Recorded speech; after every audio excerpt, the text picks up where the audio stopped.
Hello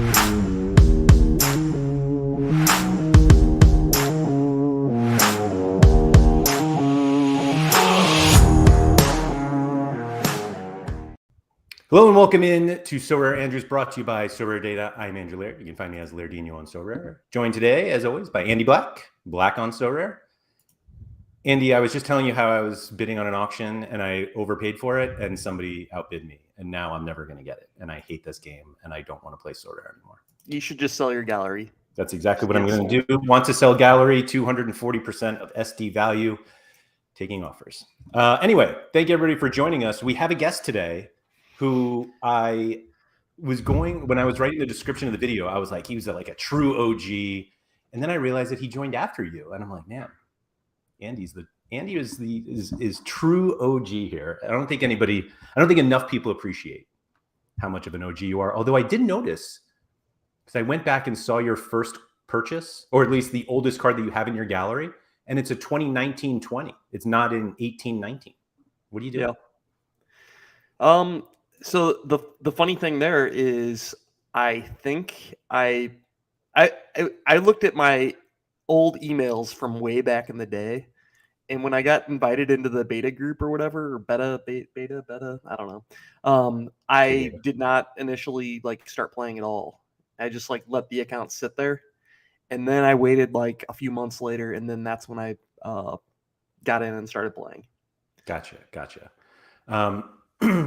So thank you everybody for joining us. Tuggy is first. He showed up 2 hours ago. So props on that. And I'm going to bring our guest on because I was going to make a whole deal of it, but I'm just too excited to make a whole deal of it. Come on. So what's that? I said, make a whole deal of it. Let's go. Make a whole deal of it. All right. So this is a true OG in the sense that he's been around a long time, just like us, but certainly longer than me. Not as long as Andy, apparently. But he is one of the people who really got me into playing Sorare. And I'll give it away that I watched a lot of his videos, and that's what got me really excited. And his passion for this game just comes through when you watch. You watch and you're like, yeah, this is great. I'm in. And so I was like, he's been around, he's seen a lot, he's talked about it a lot, and I think that's important in terms of, when we look back. And so everyone, please welcome Quinny in. Quinny, hey, what a surprise. Thanks for having me on. Absolute pleasure. It's been a long time since Quinny and I spoke. Is it a day, 2 days? Oh yeah, in general it has been a long time, but you were over at my place for the 3-year party, which was a good one. And who knew you could have so many pitch inspections, eh? I'm glad to see you got home safely that night. Andy, I don't know if you tuned in, but Quinny was basically doing a shot of tequila for every pitch. Was it every pitch inspection? Yeah. Yeah. And it was pouring. And it kept coming out and going back in and coming out. And like I said, I'm glad to see you got home safely. How many shots total are we talking here? About four, I think. 4 from the pitch inspections. I think I did one as soon as the game went back on, just for fun. But maybe 3, but 4 I think is what I remember.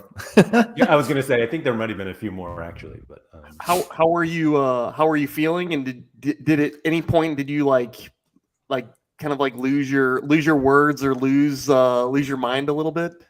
I was definitely happy to be quite loosey-goosey in that stream, because I think we were on for 2.5 hours or something, maybe even longer.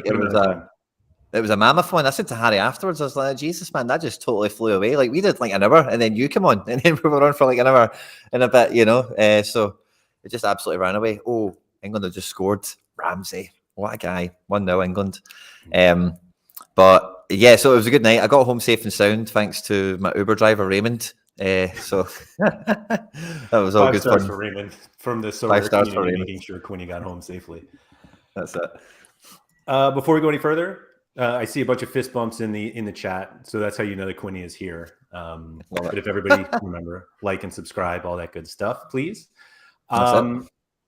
So one of the things that came up during that show, and you also missed that Quinny annihilated an entire pizza during the show. I will say, not only that, it also inspired me to get pizza myself that night.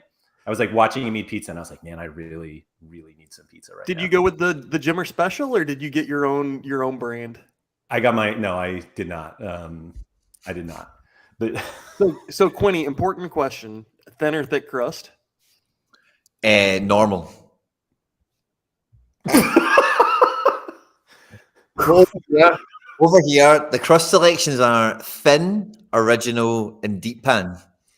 So yeah, same thing. Yeah. Yeah. Okay. And then what toppings do you go with? Well, I go for a mixture, and I'm a Papa John's guy. So my go-to at Papa John's is the works, which is like kind of everything. It's like peppers and olives and ham and stuff. Yeah, just anything you can put on a pizza. Yeah, it was pretty good. But for the stream, because I knew I was going to be chasing a bit tequila, I got pepperoni and sausage just because I thought I would just a bit of gluttony, just yeah. You didn't want to be healthy and get green peppers on there? I missed the peppers. Yeah. I like this. Germ says, is it the Verts? The Verts. I like that. That's a good one. So they're pizza shops. Yeah. Sorare, yeah. And Mike Basson's asking if you're a pineapple guy. Yes. Love pineapple on pizza. Never. Oh, I love pineapple on pizza. See, you get good pineapple on pizza. It's just like little bursts of juice, little bursts of flavor. It's amazing. I love pineapple on pizza. I'm gonna side with Andy on this one, but I'm also I have some pretty big standards when it comes to pizza. I think it's one of these things where you just need to accept what it is and what it's bringing to the party as a pineapple, rather than thinking about it as being a pineapple on pizza. If you get me. Yeah, but it's like a wet noodle, soggy piece of pineapple, and if I want, it's only wet when you eat it on its own. It's only kind of wet when you eat it, but on the pizza, it's like a piece of pineapple. You could pick it up. It wouldn't, So yeah, you can pick it up and flick it somewhere else. Yeah, you do, don't you? You do. I think my problem is that I like really cold pineapple, like out of the fridge, and so like hot pineapple is. 100% of my pineapple consumption is via pizza. Yeah, I mean, yeah, I like this from Tuggy here. It's only when you eat it do you just stare at the pizza. It's a good point. Yeah. Mike Basson said he was going to ask about bananas, but won't now. But he did. Well, I don't know if Mikey knows this. That's why he's brought it up, because Mikey's been on my channel for ages. But I came up with a concoction when I was like, I don't know, maybe 23 or something like that. You know how as you do, getting the experiment around the kitchen, get familiar with a few recipes and whatever. And I came up with a banana omelette, which I found delicious. It was very tasty. But that's the face everyone makes when you say it. You need to cut the banana super thin so that it almost dissolves, and then it's just like a flavor almost, But it's nice. I liked it. So I don't know if that's why Mikey said that. I was going to ask if you like mushed it up basically, and then like ran it with the scramble, like if you scrambled the eggs with banana in it. See when I make it, that scene in Goodfellas when they're talking about the guy dicing the garlic. That's the vibe with the banana, like the guy from Goodfellas with the razor. Exactly how stoned were you when you came up with that? Probably, no, actually, probably not. Probably not. Probably just being economic and thinking, why not? Let's just try this banana. I ran out probably something else like ham or whatever. Okay. I won't judge you. Thanks for asking, but so I don't even know how to transition out of that. So, Quinny, do you remember the first card that you bought on Sorare? Gianluca Mancini. Do you still have it?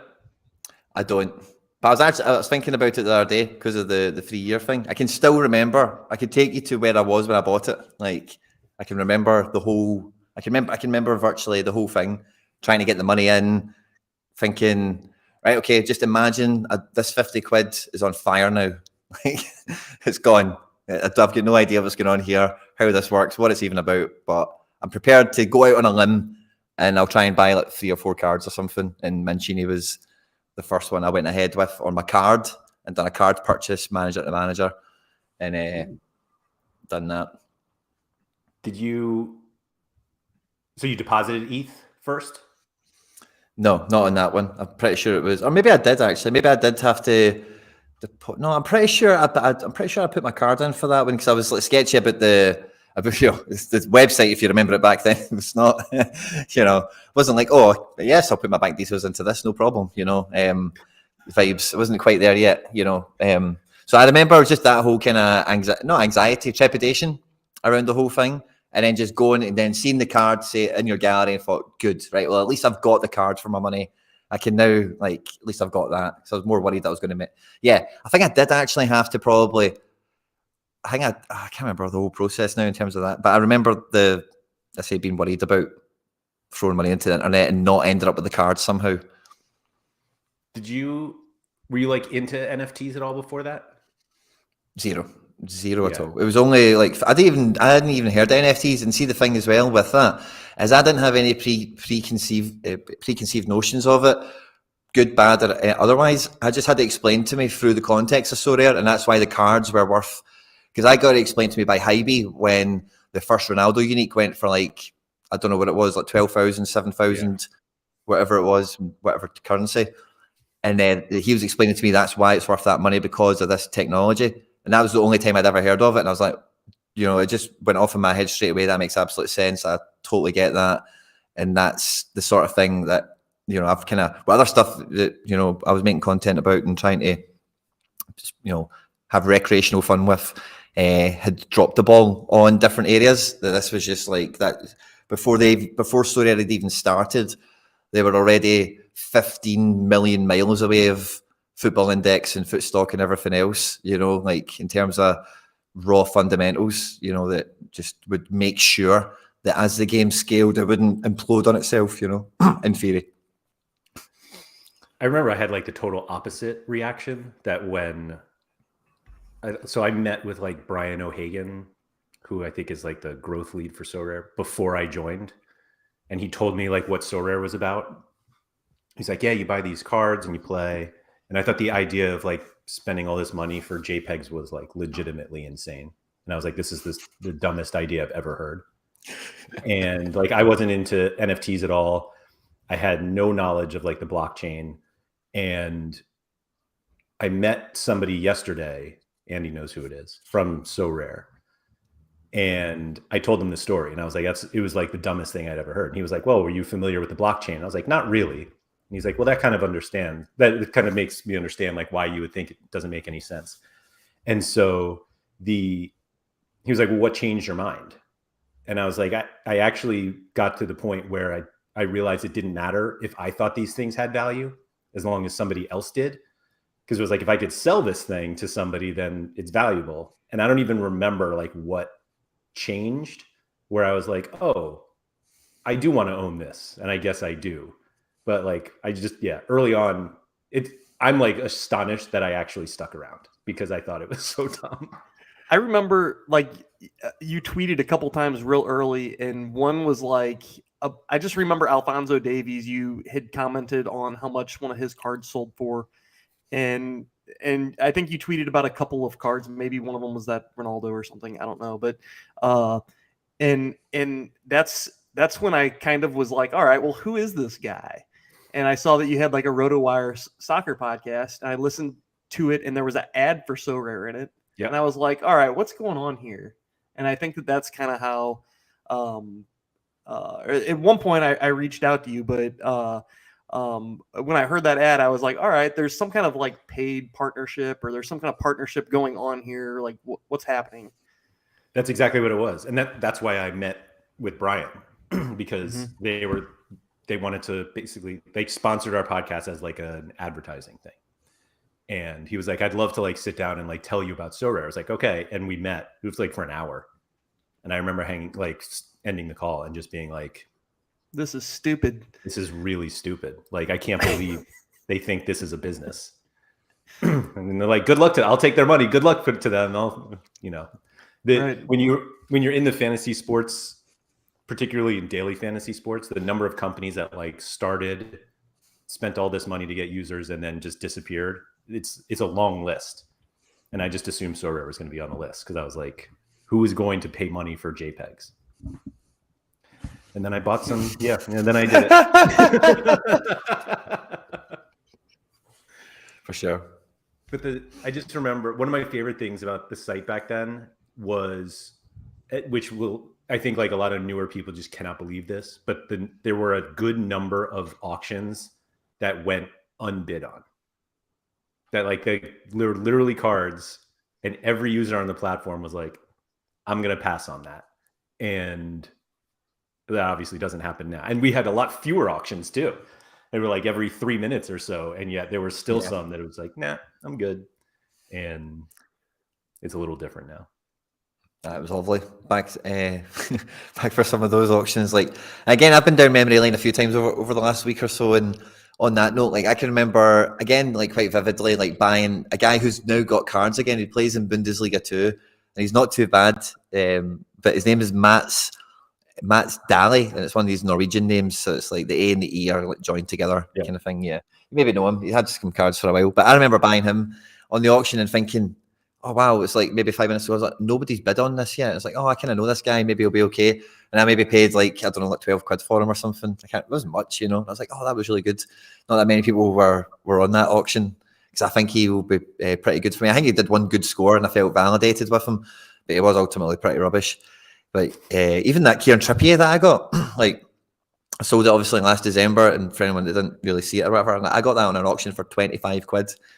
That just like at any point a super rare, you know what I mean? That was just like, it was at 3 a.m. or something, and it was one of those ones again, just nobody bidded on it or something, and my bid just got across the line somehow.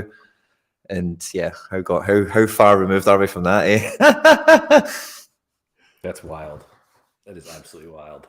I do also remember the occasional like site would stop working in like as auctions were ending, and it was like, I remember every time it happened enough where it felt like every time I bid on an auction, I was like, maybe the site will go down. Here we go. I never got. See, for the amount of times that happened, I've not heard enough people go, yeah, I got Thomas Muller for 0.1 or something, you know, or whatever it might have been. For that, I'm not too sure too many got over the line, because you did feel bad for a while sometimes, because there was little periods where it would go down and it was always around like an announcement or something was happening, and you would feel like, oh, I should have put a bid on something before this thing happened today, because there was a chance that they went down or something. Yeah.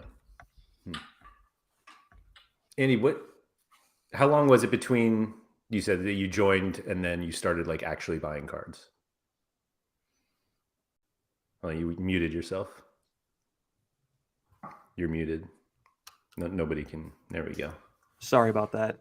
First podcast. So July 3rd was the day that I got the welcome email from Nicholas. And back in the day, all the emails came directly from Nicholas. You would get basically like a weekly advertisement from Nicholas that had like the auctions or the specials that they were running that week. It was like, hey, don't miss the David Okerick unique auction that's coming up this week. Or I'm trying to think of some other random Sander Berg unique auction this week, like those OG cards. And you would get that email from Nicholas, and it just had like all of the auctions coming this week. But yeah, it was probably October of that year, October of 2019, before I really started to like dabble and bid on things. And then I don't think I bought my, like the first, when I really wanted to compete. Hell yeah. The first thing I really went after was, I did buy a Vanaken, but I bought a Lille stack with Mike Mignon and Victor Osimhen, and I think Akone, Bamba, and Gabriel. Like I built a full Lille stack, and I don't think I did that until, I don't know, maybe it was November, December. I can probably look at that. When did I buy Osimhen? It was like that was on your. I think that's on your oldest page of cards on Sorare. Yeah, it was. I won the auction. Does it not have the date next? Oh, it does. February. Oh, that was February 14th. So that was a little bit after like Valentine's Day present. Valentine's, yeah. Yeah, I'm sure my wife really liked that. An ocean. And I bought that Vanaken $20 secondary market for that. Yeah, isn't that crazy to look at? 0.1. You paid more for whoever Johan Boley is than you did Oceanman. I think I bought that Boley too and Boley's in the Qatar League, and I think he bangs in goals. So I need a move out of him, but he I thought I bought him from Sorare, but I guess it was Magic Moons. Those old transactions are always so weird to follow. Yeah, they were migrated off of Loom, which if you want to really talk about OG things, I was just about to say, yeah. Sorare originally was not on the Ethereum. It was not on Ethereum mainnet. Loom was a sidechain of Ethereum 3 years ago, and originally all the cards were minted to this Loom network. Basically, like a good way of explaining it is right now we're kind of running on like a side chain now. It's not all on Ethereum mainnet. That's kind of how Loom worked, and the transactions were a little cheaper. They migrated all that back to Ethereum mainnet in I think it was 2020 or something. And I know that this is probably like the most boring thing of all time, but they migrated everything back. And that's when transactions got really expensive, because that's when Ethereum started to get popular and all these transactions were on Ethereum's mainnet. So like just one transaction from one card to another person might have been like $20 or something. So every single transfer was super expensive. And that's why eventually, once they got everything going with Starkware and they were able to do that migration, it saved them a ton of money because they were on Ethereum mainnet for a long time. As much as that was like a cost savings thing for them, the best thing for us was that the transactions were like almost immediate. Like, yes, having to wait like hours for your card to transfer was just killer. Like, I forgot about that until you brought that. It was probably because what they were doing was they were batching all of those transactions together when gas was cheaper, so that like I might buy a card off Quinny, for instance. And they would wait to batch that transaction maybe 2 hours later when gas was at a reasonable price to pay. Yeah. And they had whatever their triggers set for what reasonable prices were. So they would wait until that hit, and then they would batch all those transactions together, try to save a buck or two. Do I remember correctly that they would have like announcements that it was that like transactions were going to be delayed because gas was so high? They did, right? Yes, for sure. So, and even like getting your threshold payments and prizes and stuff, I just remember people were just losing their minds because it would take like 6 to 12 hours for like a transaction to process. And people that were like doing things around deadlines were waiting for that Ethereum to come in so that they could buy the next guy and set their lineups. And that migration was a big deal for the success of the platform. And Mike Batson brought up the whole waiting hours for your funds from a sale so that you could like bid on a card. It was just like, Quinny, how long did it take you to think that you were good at the game? I think when I won Wirtz and I won Jonathan David in like 2 out of like 3 game weeks or something. That's fun. I felt like, I can play this. I kind of like the players I'm picking are good at football and do fit. Obviously, the matrix has changed. A few other things have changed, but that's when I thought, I can do this. Like, I can play this game. And at the time, like, the only way of like pulling money out of the platform, as it were, was hitting the podium. If that, like when we did that stream, I can't right at the tail end of it. I go back to like one of the first videos that I made on the channel and kind of opened that up for a minute, and I looked at one of the leaderboards in the game week. It's kind of on the screen because it's like a lineup builder kind of video, and the only money is for number 1 in All-Star Rare. It's like the only place that there's money, and there's no threshold or anything. There's like, it's a pure time travel effort, looking at that stuff. And yeah, so after that happened, and you get that little bit of money off the podium, and it's kind of like, oh wow, that makes a big difference to going and enhancing my club and making a bit of a difference. That was so once I got that kind of injection, if you like, into like, let me go keep that reward. They were brilliant cards, and then with that money, go and get another guy or two, sell this guy, trade that around or whatever. So yeah, it's probably around that time. So I can't remember when that was precisely, but we had Bayern on the platform at that time, I think, and maybe just before PSG came on, perhaps around that kind of time. They say Joe David, I got him for being first. Like he was, and that might have been like All-Star. I don't even think that was maybe under 23s. No, I think that was All-Star. Maybe it was one of them. But he was like killer at the time, Jonathan David, like he had those patches where he was.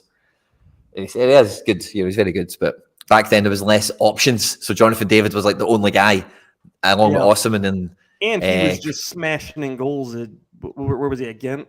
And yeah, I remember he was one of the first, like, really, like, sure, I bought Van Aken and I bought Osman, but David was a 1 ETH card, and as you saw, Osman was a 0.1 ETH card. So I remember the auction for that card because it was like the first card I had ETH loaded up, and I was like, I'm really going for this. If I want to really seriously play this game, I got to have that card. And sure enough, Surface Air Missile showed up at the auction, and his wallet was loaded up too. And we, bid each other to death. And I think I ended up getting it for like 1.1 ETH or something. I overpaid for it, but I was like, I got to have this card if I'm going to compete. But let's see, I'm looking back. You're right. What? Yeah. So you ended up paying 1.075 ETH. Yeah. Which was $172. It felt like a lot. I mean, I'm sure it felt like a ton. At every stage of the game, it feels like I remember buying Diatta was one of my purchases. Like, kind of, when you asked Andy the question, it was kind of what I was thinking. Like the first time I went out and got a card, thinking I'm going to really try and push my team on was Crepin Diatta, and he was like amazing for a bit. But seeing I look back at it now, it was like 120 quid, and I remember thinking, man, I'm spending a lot of money on this card right now. Like he needs to kick in, and he needs to work for my team straight away because I'm spending big money on him, and it's like, I always feel that at every stage of the game. I think it's just one of these things where it doesn't matter what the market's doing. You always get that feeling like, oh, this guy, these ones are always, there's a wee bit more pressure on them because of where they are versus the market, if that makes sense. Yeah, there was also like it was different to spending $150 back then compared to now because of the sheer fact. Mike even said it, the Sorare UI screen back then was so plain. Like everything looked like it was just, I don't know. I don't want to say it was like a GeoCities website or Angel Fire website from the 90s, but it was very, like, honestly, if they would have like gone belly up at any point in time back in 2019, I would have been like, well, it was a good run. Like I honestly felt like was kind of setting money on fire a little bit buying these cards, but it was like, what else am I going to do with this Ethereum that I have? I had already burnt money buying baseball versions of the same thing, so it was like, all right, let's do some of the soccer stuff. I will say that the early on bids and any cards that I bought literally felt like I was lighting money on fire. And I was like, there's a decent chance. Like, there's whole like, don't put in more than you can afford to lose and all this stuff. Yeah. But it literally felt like I'm never seeing this again. Just like, I hope this works out, which I don't feel like anymore, which is kind of nice to be able to have at least some level of, if this thing goes to zero, it's only because I bought a player that is terrible. But like that one was more just like, they could just walk away with my money. Yeah. ZM Stars says the GeoCities Angel Fire may be the best call back on any show. It's over my head. I'm not going to pretend to be in the joke with that, but if ZM Star appreciates it, it must be Must be legit. That's a zinger. So Quinny, what's like the one thing that they changed or added that you thought like really moved them forward? I think the scoring matrix is probably, and I think we've all kind of I think there's been a lot of mention to this passively over the last 6 weeks, maybe. But like the scoring matrix, like for me, is one of the most undersold things about the game. Like, we spoke about different stuff with sort of data and content and all this other kind of stuff. But like the scoring metric on it, like it's funny. I was going to retweet. Somebody tweeted after the Scotland game. Every time I see Callum McGregor, he's a 7 or 8 out of 10. And it got a wee bit kind of like mini viral, if you know what I mean, between like Scottish accounts and whatever. And I was going to retweet it saying, if I had screen grab a Sorare data and saying, well, he's more of like 58, like kind of thing. But I couldn't be bothered. And it's like, no one would get the joke anyway, probably. So I'll just leave it alone. But like Sorare scores and like the matrix, like it's definitely not perfect, right? But it's not too far away from being quite clearly the best thing around, for like just somewhat neutral scoring of how a player's played in a match, versus a sofa score rating or, any of these other arbitrary websites that score players from 0 to 10 that we put a lot of faith in. So I think the scoring matrix was a big one, because before it was just cumulative points and it was just kind of you run off into nothing, and that's just bean counting essentially. It was goals, assists, clean sheets, clearances, which there was some really funny things way back in the day. I know some of the OG guys know that HVC at Anderlecht, he racked up clearances for whatever reason. I don't know if it was just him. I don't know if they were like counting them keeper sweepers as clearances, or if it was just him drop kicking the ball. I don't know if it was like an Opta guy that was just calling clearances incorrectly, but he was racking up clearances that first year, and it was just like a point every time. And when you consider that a lot of goalkeepers got negative scores for conceding too many goals and not making enough saves, HVC's floor of just like getting 6 clearances a game was like incredible.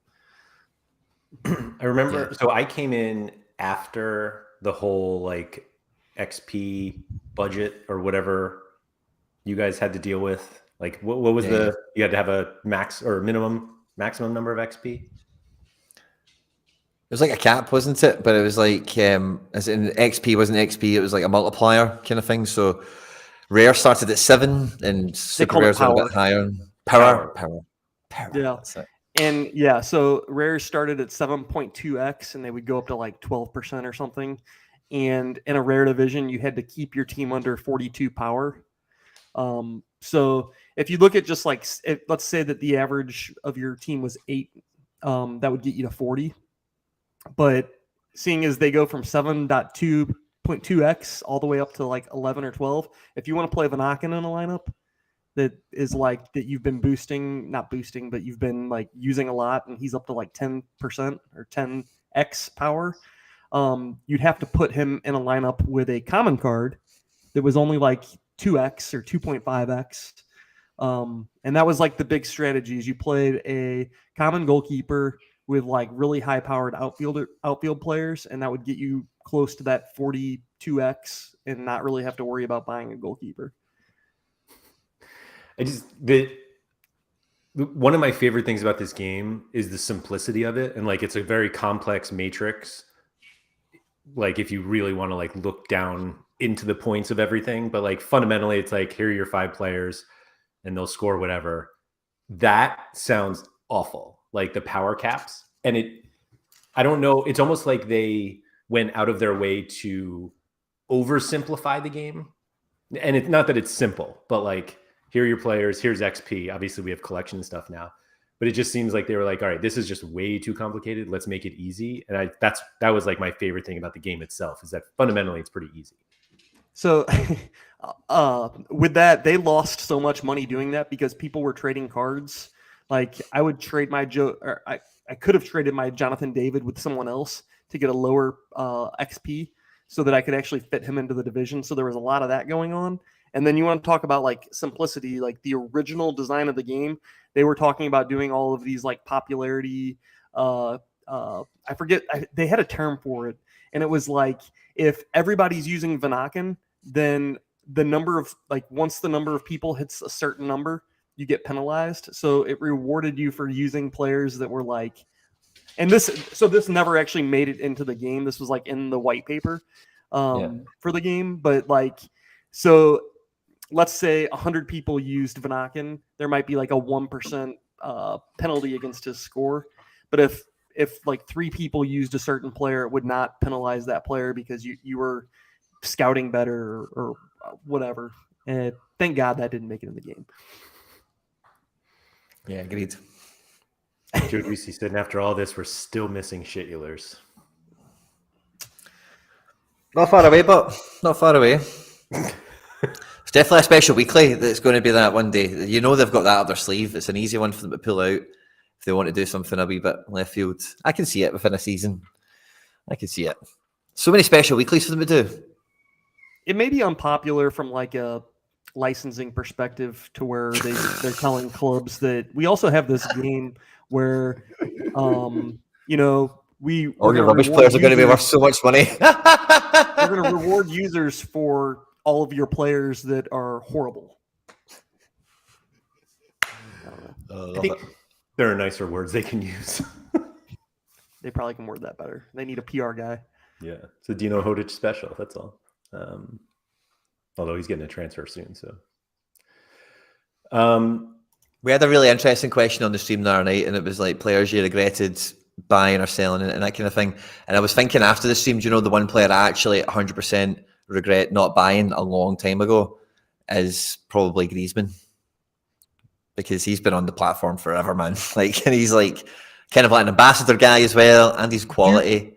Do you remember what the first Griezmann cards sold for though? They were ridiculous. Yeah. If you go back and look at his chart, I think it's a giant canyon because the first few sold for over an ETH when ETH was kind of expensive. Yeah. So maybe because he was originally at Barca, wasn't he? Actually, because when he was France on, he was. Yeah, it was France when he first came on, of course. Yeah, fair enough. I didn't really think about it in that context. I was just thinking afterwards. I was like, actually, for the amount of time I've been on this game, Atletico Madrid, Griezmann. But yeah, fair enough. His first cards were France. But if you got one in June or something, even June, look at that. They were still 0.7. Yeah. What can you get one for now? He's peaking, man. He's punchy now. Yeah. There were definitely times you could get one where it was pretty cheap. I think. Halfway affordable, yeah. Let's see here. 0.35-ish seems to be the low. 0.3 and a quarter. I don't know. He's a weird one to me because he had the whole Barcelona situation was so strange. And then it got even worse when he went back to Madrid and they couldn't play him that much because of the minutes deal that they had to sign him afterwards. He's been so good. What about you, Andy? You weren't on the stream on the other day. Is there a player that you regret not buying over the last 3 years, and is there someone that you chucked away that you shouldn't have done? If I can ask you something. Sorry, Laird. Yeah, I'd have to really think about that. Regret not buying Mbappe's when he was 1 ETH, he was 1 or 1.5 ETH at the very beginning. Probably Neymar too. I honestly would be probably a fun card to own. No, I take that back. Not Neymar. Mbappe for sure. Regret not buying him and then selling him during the Gary V boom. And then cards that got away. I know there's some, just with how long I've been on the platform, where I won something, instantly sold it, and then the guy, turned into gold. But I can't think of anything off the top of my head. I know there's probably plenty. So I went back on some stream the other day. Oh, it was on Off Topic about I won All-Star Rare in July of 2021, and Mbappe wasn't in the star pool. I don't know if he was like not giving out, and that's why, but like I don't know. He was on Never really cooldown, got right? that. Cooldown. It was like 1.3, Cooldown. 1.5. Oh yeah, right before the tank. Right before right before the climb. And then 50. It's just brutal. 50 ETH. What? Is that like a jerseyman or something? Like, what the hell? No, it's not. 50 ETH. We Is had that 40. user still on the platform that bought that, the 50 ETH? Yeah, let's look at that gallery. Sky Keyblade. Yeah, that sounds like a cool name. Sounders is one of Zarchi's friends, I think. Sounders is actually gone. Is he? As is Sky Key. Oh, they still have the $80,000 Mbappe. I mean, the Vinicius is worth twice as much as they paid. But man, that's not bad buys, to be fair to them. Just missing a keeper and a defender. And look who won all these rewards with this Mbappe. Some guy named Maxime HG. Wow, that's crazy.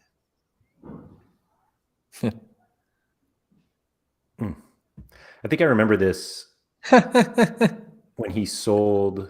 That's funny. That's Max's guy. Yeah. I think Maxime sold this one, if I remember correctly. Sold this one for 10 and bought another one that was on the market for like 8 almost immediately. Like I think I remember that. Weird happened that. Yeah. Man. Oh, there's Archie. Sounders. It's a nice Mbappe. I was trying to see this surface. Bruno Fernandes, when he was at Sporting, had lots of opportunities, never pulled the trigger. I feel like that's a big, like, OG card. I disagree with that because he was always really, really expensive, or I felt like he was always really expensive, his early Sporting cards. There weren't that many of them, right? There just wasn't. And I guess there is some $67. All right, I take it all back. Well, those are like truly the first ones. Yeah. Jesus. Then 270, 296. And then it jumps all the way up to 18 grand.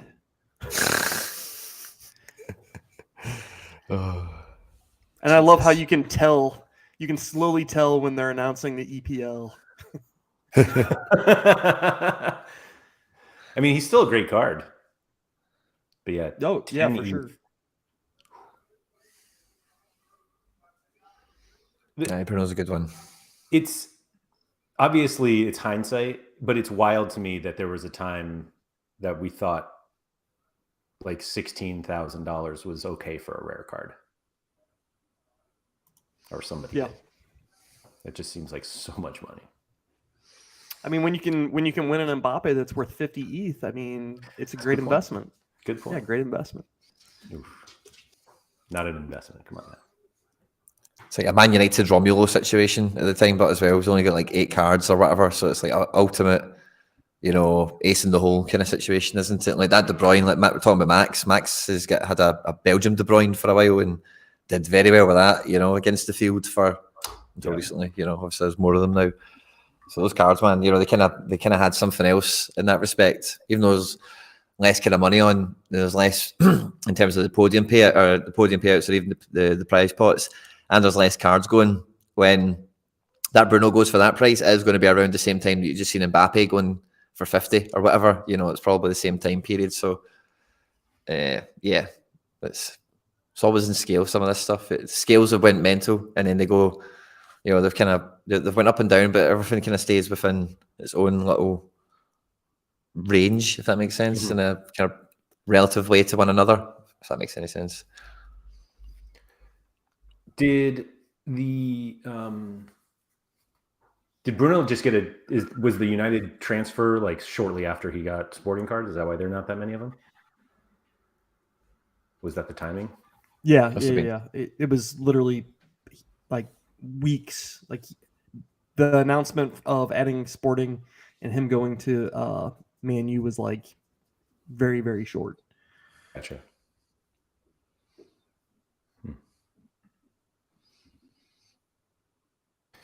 Makes sense. I was going to bring something else up, and I've completely forgotten what it is. I've been quite excited thinking about the way everything's kind of moved over the last couple of weeks. Also, we're talking about it a bit on Wednesday, but I noticed earlier today, I kind of threw a tweet out, and I couldn't really make out if people were saying to me that they didn't have this, but it seems like squads has disappeared. Like from my Sorare page, it's nowhere to be seen on any drop-down menu, on my phone, on my desktop, anywhere. So I put a wee tweet out saying, we might be due a wee announcement of some sort, or a wee upgrade or update somehow, somewhere for something. And it feels like we've had, obviously, I think they made a bit of a deal kind of summarising it all at the end of the week and stuff, but they're just doing lots of little slice of life drops now. And, it's been a while since we had a lot of positive, developments like back to back. And it feels like it's a lot of good momentum running. And I made we made the joke about shit years earlier on, and I was saying there's a good chance. Like, I think there's going to be so many special weeklies this season. There's going to be so many different things that are running, and it's been referenced on this show a few times, which I always listen to. But the fact that they said on Nellis's podcast before, how valuable they want coins to be in the ecosystem, and then the clear attention that they're trying to drive towards, even just the MLS All-Star giveaway, and then all the other kind of things they do adjacent to that. So I've been saying this to members and everyone not listening to me basically, but I'm definitely really excited to see this season go ahead, and hopefully over the next couple of weeks. I've been, we were talking before we went live, Laird, about doing stupid things, and I was saying there's so many stupid people that play Sorare, because I send the stupidest offers in the world that I should not be sending, and somehow they still get rejected. And I'm like, oh, thank God that guy didn't. Thank God he didn't accept that, because I should not be making that offer. Obviously, it's a bit of a joke I'm making, but then now it feels like a real good. There's lots of developments happening, lots of slice of life things, and at the moment for me, I've for the first time probably in maybe 15 months got a real appetite to get in and just get more numbers into my club, and just really make sure I'm really covered again quite strong, because over the last year or so my gallery's got quite thin compared to what it maybe was at that time. You asked me what point do you reckon you fancied yourself at this game? Back then I had 120 to 150 rares all the time, and obviously things have changed a little bit now, but I'm around 80 rares now, and it's not really been over 100 for a fair length of time, and when what my gallery's made of, I've got 80 rares, but 24 of them play for, or 24 of them I've got NYC kits on, and then about 30 of them I've got Celtic kits on. Mm-hmm. So it's not quite as a robust SO5 effort as it used to be. It gets challenge on 6 divisions at a decent effort, and all different combinations of cards. Last year it's been 3 divisions or something. So yeah, I'm quite excited to get the numbers back up and get the competition, the competitive strength of the club kind of up a gear. I tried to really slim down. I didn't actually try that hard, but obviously getting rid of all my limited slimmed it down significantly. But I realized that part of the reason I liked having kind of just a deeper gallery was less about having more options and more about having more options for SO5, and more of having cards that I can offer in trades to Pavel or whoever. And I got to a point recently where I was like, man, I'm really thin on, this sounds like it should be a good thing. I was like, I'm really thin on cards I don't want. But that also means I'm you need those a little bit in terms of actually trying to get that's currency. Collateral. I need to get more shit cards so I can trade them. That's what it is. Yeah, I feel that way as well, because of the low numbers I've got. When I do go to make a deal with Pavel now, I am really there's none of those cards left anymore that I could just get 5 of them together and just throw them at him and just see if he takes them off me. It's kind of now that guy kind of needed him now, and so I definitely feel that when your gallery's a bit smaller, you've got less of that kind of maneuverability. There was a Celtic rumour that came out this morning that we're probably going to sign a guy, Hyung Jun from Gangwon. He's got forward and midfielder cards, so buyer beware on that note, by the way. And I didn't buy it. I restrained myself, because I didn't do it. Obviously, last season I just jumped head over heels for them. Is the answer there always you want the forward card almost every single time? Like, is there ever a time if there's a forward and a midfield version of a player that you want the midfielder card? I can't think of one. So the only situation that I heard of that it would make sense is when people are talking about like the absurd types of lineups that you can make, like I think the example was, it was some U23 example because it came up with Florian Wirtz to bring him up again. It might have actually been Chani who has it, but he had two great forwards, like whoever it was or anyone else, had Mbappe and Vinicius, and you're like, I need a mid, and it was like, well, Wirtz has both. Like in a vacuum, the forward card is better, but like if you can't play three forwards, then the midfielder's better. Like that's the only. What about a card like a DM that somehow has a forward card and he's just a tackle monster, like that Souza guy, or just somebody where the tackles aren't going to be counted? So I have. That's Kohler. So actually, I have Kohler too, but I have Kohler and this guy named Wolk Janssens. Janssens actually stopped starting, which was killer. But they're both forward cards. Kohler is a left back, and Janssens plays center back. And so it's like their floors aren't that bad because if they give up goals, like they don't get negative points for it. But they also like have to get doubles in order for the tackles to matter. And like forwards still not getting tackles is absurd. Just let them throw a point their way. Come on. Yeah, I mean, yeah, exactly. Just let them have it. Let them have it. Anyway. Oh, England have just scored. I'm with you. I think there needs to be, like I said, the Matrix is probably the thing that I think is the biggest game-changing thing about Sorare, and it's not perfect. I think that's one of the things that definitely needs a wee improvement on, because the defensive contribution that some forwards make, like, is, should have representation on the score. Like, there's no two ways about it somehow. So whether it's another metric maybe or something, like, I don't know. But yeah, I'm with you. But to answer your question, Andy, I'm not sure. I think it is more of a selection issue, like where your combos can come into. Because I think with the midfielder card, you do get the benefit of all those tackles and everything. But you've just got and I think even the forward contributions that the player will make, you get, slightly favoured scored as a midfielder, but you've just got that jeopardy of losing a couple of points on goals, and then you lose points a bit harder for duels lost. Forwards get shielded from that a little bit, so your fullback, if he loses duels and loses possession, it's not as bad as if he was a left back card or a defender card. But yeah, it's very circumstantial as well, I think, on what team they're in. Yeah, the ones I have usually aren't good enough. That's the worst part, is that like the forward, because both of mine are super rares, and like super rare forwards are just so hard to get. And I remember when I got them, I'm like, oh, this is good because they don't lose the points, but they also like don't get that many points either.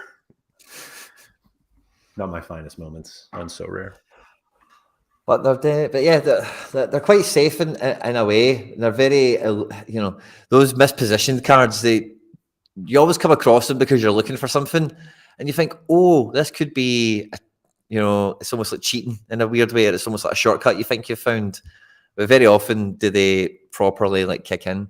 I've quite enjoyed the multi-position thing with the Hitati cards that I've got, because it kind of, he's got midfielder super rares now. He's got quite a few. He's got enough of them now where, if you wanted one, you could probably get one. But the defender card quite clearly is like 100 capable. The forward card isn't. And obviously the defender card has got the potential to do 28 or something, and the forward card almost certainly doesn't, so because I've normally got them both out in quite important teams, it's always quite interesting to see how they score differently. And it is normally mainly the clean sheet bonus that makes a difference, really, in reality. Otherwise, it is like a couple of points. There's not really anything in it. So strictly for my forward defender versus option, like, I don't think there's as much in it. You don't have any midfielder cards of his? I don't have any. I've got unlimited. That's it. It's a mid. Yeah. That, I'm pretty sure the Rio forward card was my first U23 forward that actually played since I had João Felix. I don't think I won much with it though. He's decent. No, hopefully he stays at Celtic. But I Hyung Kyun, and I didn't go and chase that down. I didn't go and just go and snap that or trade that in. It's trying to be a wee bit more methodical with my ammo, my collateral, because when you go a wee bit gung ho silly and just running after stuff, you need some of that collateral in your gallery to, when something really happens, for better or for worse, and you need to. Because sometimes, I was fearing that Sorare, I don't know if you've seen this, but David Sorare, my big super rare goalkeeper that I'm in love with, was this close to signing for Real Madrid to sit on the bench, and it came out a day ago or something. That's definitely not going to happen. Oh, really? I didn't see that.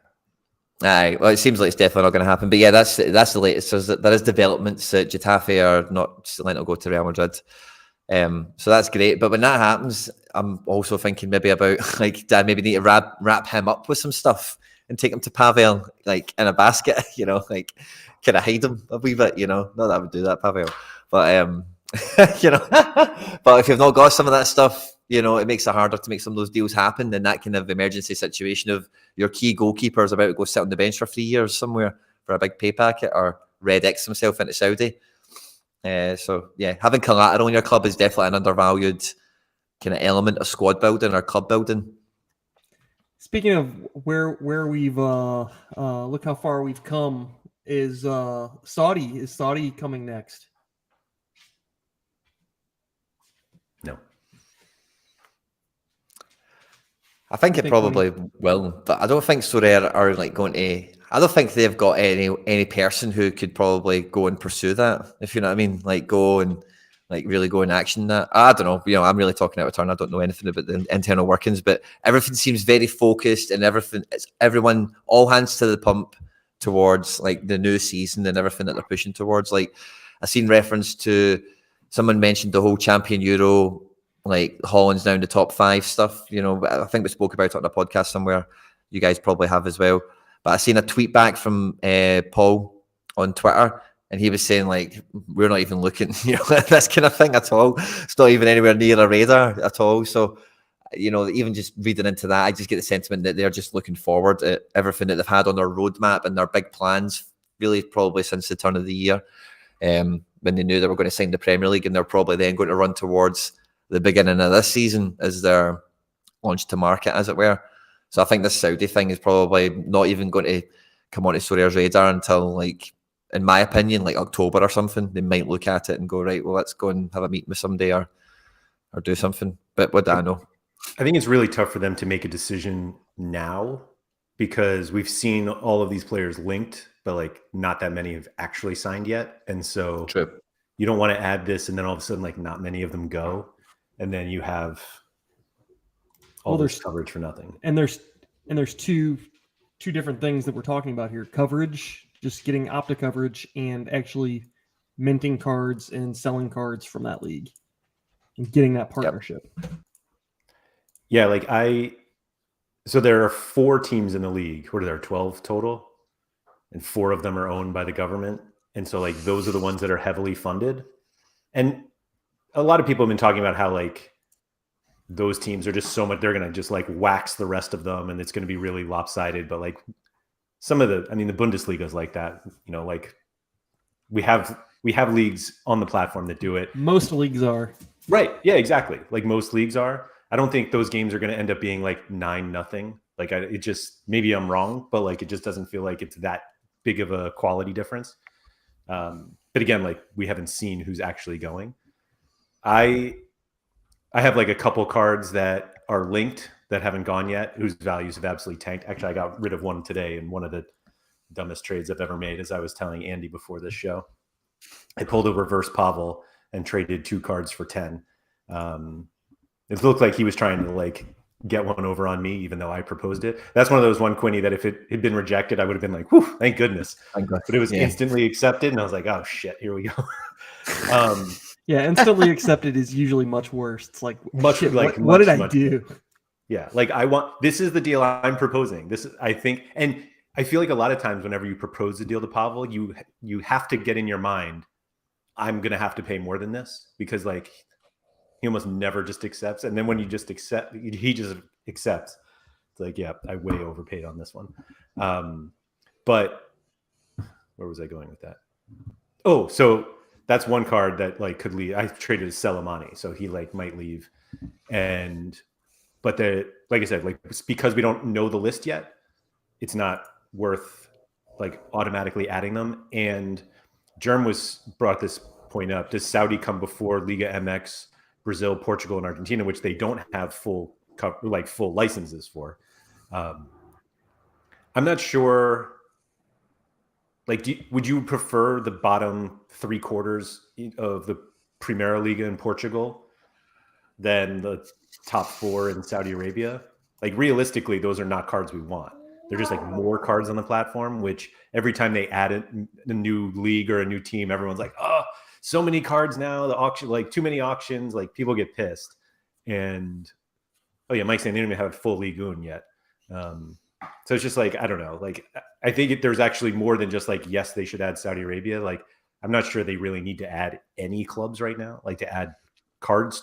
And I don't think we're in any spot to just add coverage without cards. Like I said that somewhere yesterday to somebody, but it's like the revenue difference is negligible. Like Sorare is not going to make that much money on secondary market transaction fees of players who are in Saudi Arabia. So like you really do have to license the teams. And are they really going to sell that many cards? Well, they wouldn't make any money because if they're not licensed, then they don't take that fee, right?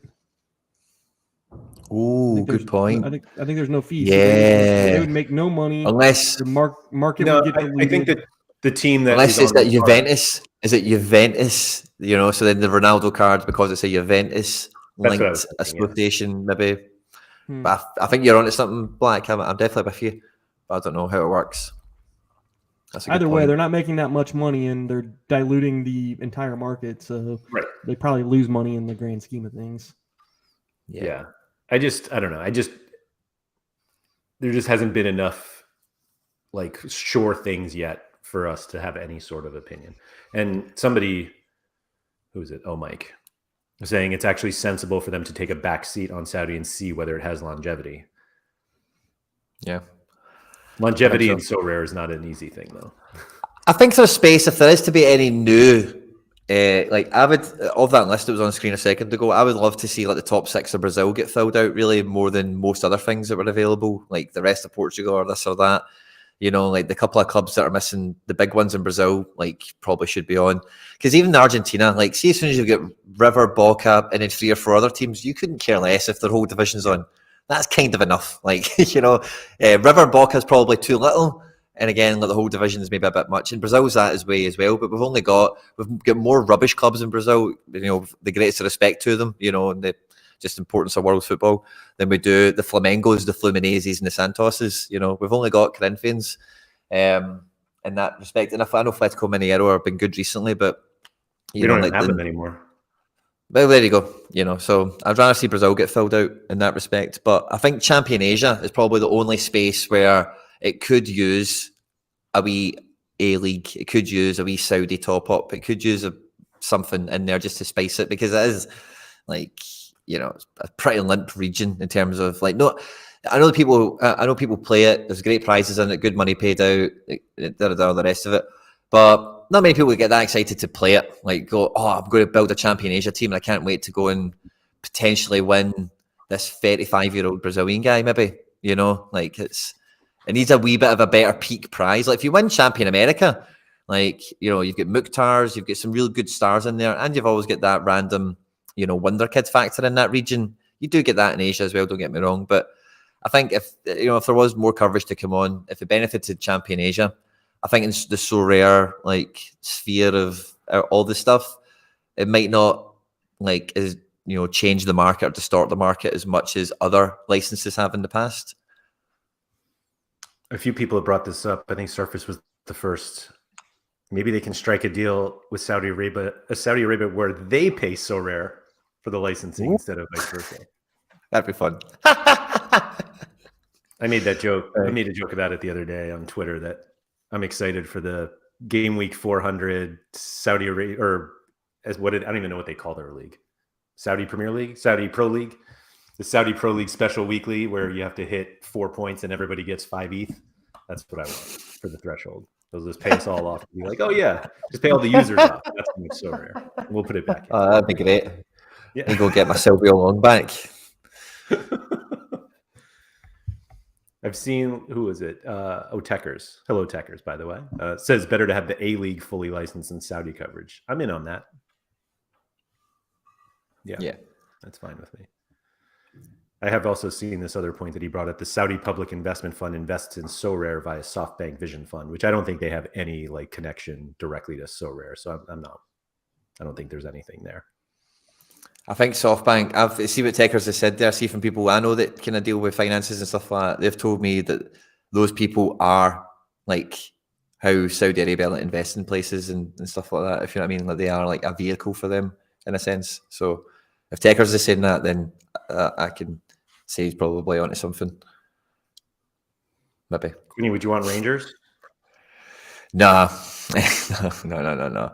You know, it's so funny the Rangers aren't licensed. It's so like, see from like a Celtic point of view, and see like if you're here, like and you kind of know some of the drama and some of the mudslinging that's went on over the years. Like they're so inept commercially, like it's incredible. Like the whole Scottish League is on. I don't know if you know this, right?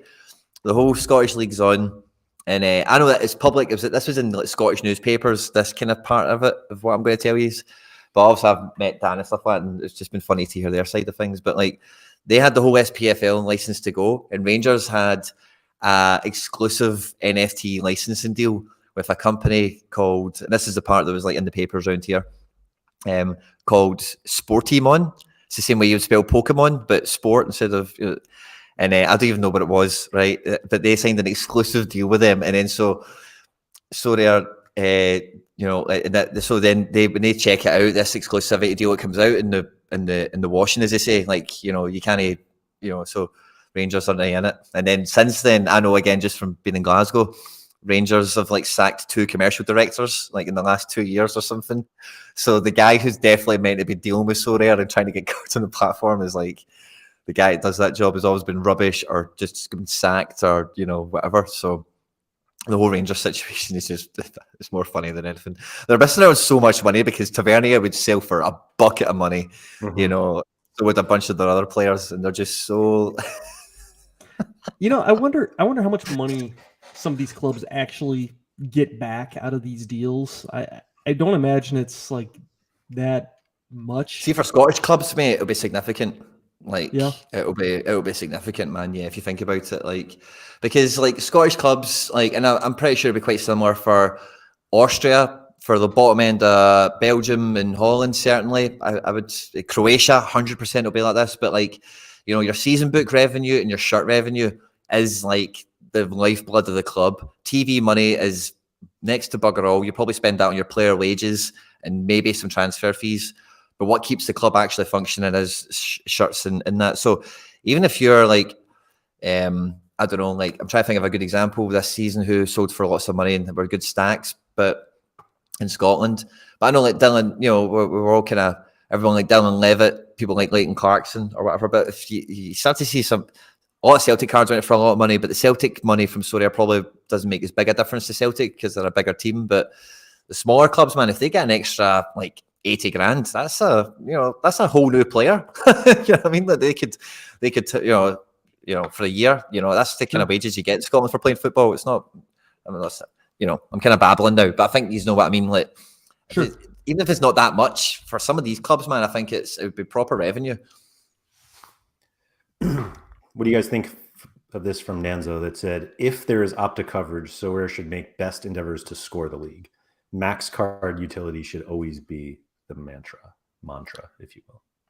I'm with them on that because I love it. When I first found Sorare, the first day I played it, China was been on it, and so was the championship. And I loved that straight away because I thought, wow, it doesn't matter where my guy goes. That's amazing. This is like global football. This is like what, they've got everything. As long as it's like a real league that Opta cover, that's the way I thought it worked. As long as it's a real league that Opta covered, then you're safe, man. That's the way I've always envisaged it. So I'm totally with Nanzo on that sentiment because I always found that a great part of the game, to be honest. but they could be game breaking, man. If you get Bernardo Silva, Mahrez, Ronaldo, Benzema, all those guys in that league pumping out hundreds every week, like the leaderboard could be pretty rotten pretty quickly. Agree, and like I agree with it in principle. We want more utility, maximum utility, all that, but just where we've come and where we are now and how it's all uncovered right now. I don't know. I think if you're willing to deal with the market implications of covering it, then sure, but you're going to piss off a ton of users, I feel like, with sure, you might get one or two players in your gallery that now have coverage or utility, but the implications to your gallery value and the price of all the other cards in your gallery, I think, are going to suffer. That's me calling another dip if they cover it. Yeah, I don't know that it's worth it or if it makes sense. And then like, I think from that perspective, Quinny, like if it's game breaking, that's more about game design, and they need to focus on game design that prevents that sort of thing from happening. I mean, we already see it a little bit with second division and being able to run those players in All-Star. And I don't know, maybe there's a better way to balance the game with some of these other divisions and being able to play them in All-Star, for instance. And I don't know whether it's a penalty or whatever. Just I've heard lots of different things about balance. This point by Techers is really good. He said coverage is great, but it does have a knock-on impact on prizes if we're not minted, which is like 100%. The more cards that you have in the game that are scoring that cannot be won. Yep. It's you need, they should match. I mean, they're not going to ever perfectly match, but ideally you want that. And then, yeah, what happens when William Carvalho starts pumping out 90s every week, which I struggle to even find a league where he would do that, but sure. I'm so glad he's going to go and try, but good for him. You go live your best life, William Carvalho. That's what I say. Yeah. Kevin Hurd said, as someone who doesn't know any of these cards going to Saudi, I'm happy there's a bit less competition. Techers also said he remembers what happened to or I think he meant Challenger Europe when they pulled the Russian cards from the prize pools, because it was them taking a stance, I think, on the Ukraine war, and they were removing all those cards from the prize pools, but it actually hurt the user base because now you can't win a whole league's worth of prizes. And those who did still have those cards got like steroid cards because they got the 5% bonus for an extra year. Yeah. It was like, What do you think will happen with that? Will we get Russia back? What's the deal? Maybe if they stop bombing Ukraine, maybe. I don't know. Yeah. I don't know. Because they're still playing football. Like and no one's really talking about it anymore, as much as they used to anyway. So that they can bring the league back because we're not talking about the war anymore. I don't know. I don't know how it works, mate. I just wait to be told what to do and be told, you know. I'm fine not having Russia. I don't think that there's any way that they could justify bringing it back as long as the war is going on. Like, as long as if you use the reason we're not doing this because of the war, and then if the war is still going on, they're like, you know what? Yeah, well, let's bring them back. We need more prizes. Right. Right. I am into putting the Russian Premier League into Asia, though, to balance out, or just to make it a little deeper. That would 2 leagues for an entire region seems weird to me. That's all. When Challenger has like 50 of them. Mm-hmm. It's just a bit unfortunate. Just the landscape of football in Asia. It's just like legitimately the 4 countries that have like real infrastructure and like a competitive enough division that you could look at and think about in this context, you know, because like beyond the ones that we've got and the couple that we've mentioned briefly, there's nothing else we have to really go looking for, you know, like.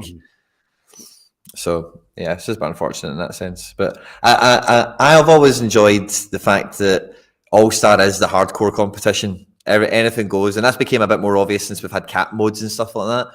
Mm-hmm. But maybe like any kind of segregation or any sort of, you know, change of the where you can play cards and whatever, I do still think there should be a space where it is like anything goes, do what you want, like division, because as much as Nanzo was saying earlier on about the mantra, I think that is ultimately the mantra, you know, is like play anybody you want, global fantasy football, play your favourite players from your team, and play your favourite players from anyone in the world kind of vibe, if you get me. So, and that's why when we've had the stacking chats before, I've always said, like, they'll never ban it because, like, again, they'll say to you, play everyone from your favourite team if you want, you know, like, yeah, they don't want to remove options from people in that sense, I don't think.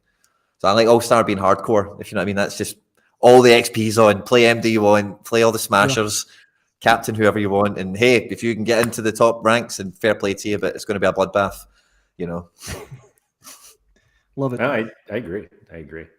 Mike brought up that he thinks they stopped, because of economic sanctions, because they couldn't make the payments to the Russian clubs, which makes sense. Okay. So yeah, I don't know if somehow that stopped, that they would start printing again.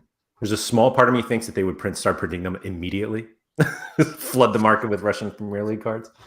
But I don't know. We'll see. Yeah, Surface. I think the A-League is the right one to add for Champion Asia in Australia. I know very little about that league other than I know it exists. And I don't think it does much like prestige or credential wise for that region, if you know what I mean, but it does add something that you can attach yourself to, you know, like if you did, like, you know, like it's what, I don't know. I just feel that that's a division that people would welcome the same way that when Austria came on and Croatia came on, people will go, oh, okay, I'll look at that league. I'll give it a wee look, and maybe there's a gem or two in there I can find that nobody else has picked up on yet. Maybe there's a wee cheap goalkeeper I can afford that plays there, and, you know, feels like one of those places that people would Sorare themselves into, you know, more than it being like get the Saudi league on because you could win a Ronaldo and a Benzema again. You know, the prestige cards. It's maybe just more of a kind of, you know, a rounding off of the competition almost with the A League. It's not a prestige edition, is it? You know, I realize we've gone really much longer than I thought we would. This got away from me, but I really want to have you guys answer this question. Speaking of cards, thank you to Tecker for bringing this up. Should we have a special weekly to win cards lost in the Sorare swap account? Of course. Definitely. Yeah, I completely agree. Dan, if you're still listening, let's make that happen. They actually, I haven't even looked recently of like what's in there, but I still really, really want that Enzo Perez goalie card. They've got some toppers. That's what I want. Do they? They've got some good cards in that gallery. I've looked at it once or twice. They've got a Martin van der Voort super rare, I think, don't they? They do. Let's see if we can pull it up here. What do you think the best card is in that gallery? The Enzo Perez card. What do you think is the most valuable? Let me put it that way. It's probably that Van der Voort. I'm gonna cheap out, just say that. Although they probably have like a unique or something in there. They've got something else funky. They've got a special edition. They've got something else that's like the Enzo, but not the Enzo. I'm sure there's something else funny in there. They're just asking us that question. I'm going to say I've not got a clue. No, I don't actually know. I was just. I thought it was a funny answer coming. No. Well, we're going to look because we can just pull up like the roster prices. That's what I'm going to do. So they have 45 ETH worth of cards. Jesus Christ. Wow. Seriously? Gabby Pereira? Oh, You Never Walk Alone swapped that, didn't he? That was his. Is that You Never Walk Alone that done that? Bellingham as well. Who's trading a Bellingham in? That's what I was thinking.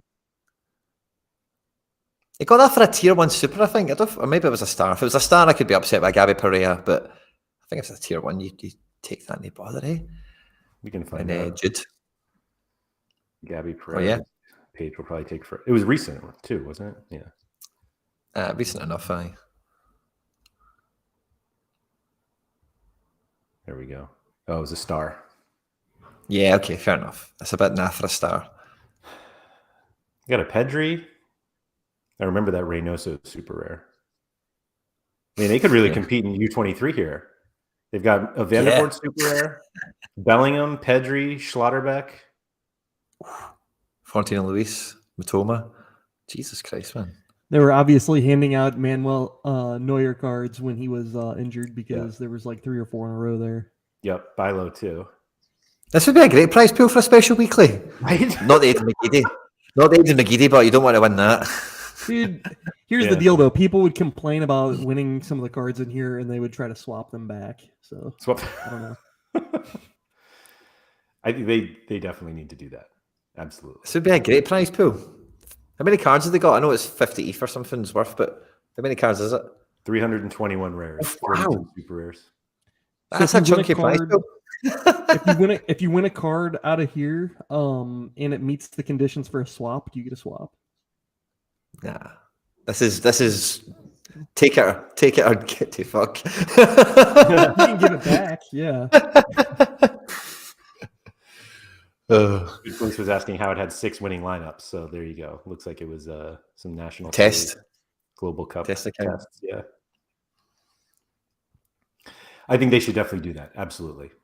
Hopefully they can make that happen. Yeah, let's make that happen. Dan, please Make it so. Yeah. Germ said give them out as untradeable rewards. No, we don't want that. We want to be able to complain and then sell. Definitely not untradeable rewards. Definitely not. Yeah. Untradeable to Sorare. Oh, there you go. There you go. Untradeable to Sorare, yeah, for sure. Well, thank you everybody for joining us. Real quick, Andy's got before we something go, else. I just saw that there's a tweet out there, and you were hanging out with some royalty last night, or what was going on there? You want to talk about that, or save that for later? Save it for later. But if you're in the chat, go look at the Sorare MLB account. Ooh, I'll just bring it up, Andy. go for it. Right here on the Spill the screen, because beans. I was hanging out with royalty yesterday. So intrigued. MLB Twitter. I got to hang out with Big Nicola and Julio Rodriguez Well, cool. and That's my JP. picture. And who, sorry? Who was the last person you said? Well, this is Larry. That's his name. Larry. this That's your is son? JP. I forget what JP's last name is, but he's on MLB Network. It's JP Morosi or Morosi. That's Yeah. it. Yeah. Yeah. But then, Loving this it. was down on the field before the game. It was pretty cool. Brilliant. I'm like big up for Sorare for letting me experience that because that was pretty cool. That's quality. I had never been down that close on the field before, so it was cool. And the Yankees won. Good time had by all. That's amazing, mate. Wasn't Did for you? Nicholas throw out the first pitch? He did not. He did not. Did he give you any tips on your gallery? Not on my gallery, but I did get some interesting information otherwise that I'm just going to keep to myself. Sorry, guys. Ooh. Spicy. Yeah, it is. Thank you to You everyone know for when the joining next us. jersey drop is. Yeah. Hardly. Thank you everyone for joining us. If you haven't hit the like button on the video, please do so. Subscribe to the channel, all that good stuff. Quinny, thank you very much for joining us. Pleasure was all mine. To have you on. And to everyone else, good luck.